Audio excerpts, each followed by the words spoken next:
This video is brought to you by the local project's print publication. Head to the description of this video to subscribe now and receive 3 copies each year.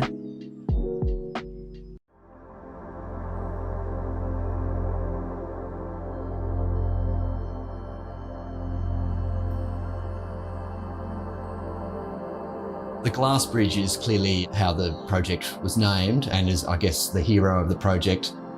You are traversing on a glass floor, and what we find wonderful about that is that you get a view down into the manicured garden. We have loved the fact that the client's child, Lucy, spends hours and hours looking at the goldfish below, and in a sense it's become her playground. My name is Matt Gibson from Matt Gibson Architecture and Design. We're the architects and interior designers on this wonderful family home. The house is located within the South Fitzroy Heritage Precinct, which is one of Melbourne's oldest heritage areas. We're literally 2 kilometres from the CBD within a 5-minute walk. The site is a long, thin site, a typical terrace house site. This one in particular is 5.5 metres wide by 45 metres long, so incredibly long. The original building is one of a row of 4, and it was built in 1852, so right in the heart of the gold rush. The house is in a heritage overlay, which means you can't amend the front 2 rooms of the house externally. As you enter from the street, you move through the Victorian environs, and on the left you have the enclosed sitting room, if you like, or the drawing room. It's depicted in a dark hue that is reminiscent of Victorian times. As you move through into the second room, which is the dining room, you meet that courtyard. And at this point, there's kind of a dissolution, if you like, of interior and exterior. The doors all slide away into cavities. There's a flush threshold between inside floor and outside floor, and it almost feels like inside and outside dissolves. It gives a wonderful flexibility through the seasons to open up or close down the home. Above you is the bridge, a glass-bottomed circulation route between the pavilions, which is pretty exciting.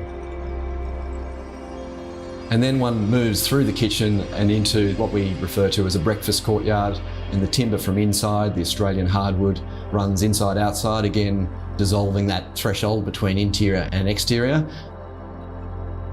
The rear pavilion is clad in timber, and in a sense we think of it as a landscape element, almost not architecture, but something that the roof garden and plants overhang, and the timber in time will actually grey off and be in sync with the landscape. We love the way that you enter around the back of the banquette, go up the stairs and kind of connect with the exterior brickwork of the building, which are reflective of some of the laneway architecture within Fitzroy. And then you come up to the retreat at the rear. The client was very involved in the project, which we love, and in this case there was a particular non-negotiable, which was having a very tranquil Asian-inspired courtyard. We've been so lucky to do that incredibly well with the help of Robin Barlow. She is a landscape designer that we use on several of our projects, and there was a great collaborative process of melding architecture with landscape. An often used heritage approach is to connect a new building onto the old building and to create a difference between old and new. In this case, we separated the buildings but wanted to keep a level of self-similarity between the buildings. So the key sustainable move, I guess, is the use of the recycled brick. All bricks that came out of the home were used within the new buildings. It means low embodied energy, but it also means that the new buildings have come intrinsically out of the old, and from a contextual point of view, that's terribly important. We've ensured that we're maximising northern solar aspect into those courtyards, and we've also done a series of skylights. Some are within the gardens, and then others are at specific areas, bringing light into, for example, the master ensuite or above the lounge area, where there is a curtain that curves behind the curved skylight. The staircase is custom designed out of steel. Similar to some of the other curved elements of the house, which there are many, we decided to put a little sculptural twirl on the end of the staircase, another bespoke element within the house. The cellar came about late in the design process. It started off as a small existing cellar that was going to be decked out. In the end, the client decided they required more storage, but also wanted to have a quaffing area downstairs, and it's a lovely getaway from the rest of the house. The thing I'm most proud about is that this is a wonderfully warm and textural and inviting family home. It's so unique to this particular client, and the fact that they were actually so involved in the creation of it means that they retell that story to their friends and get ultimate enjoyment out of it.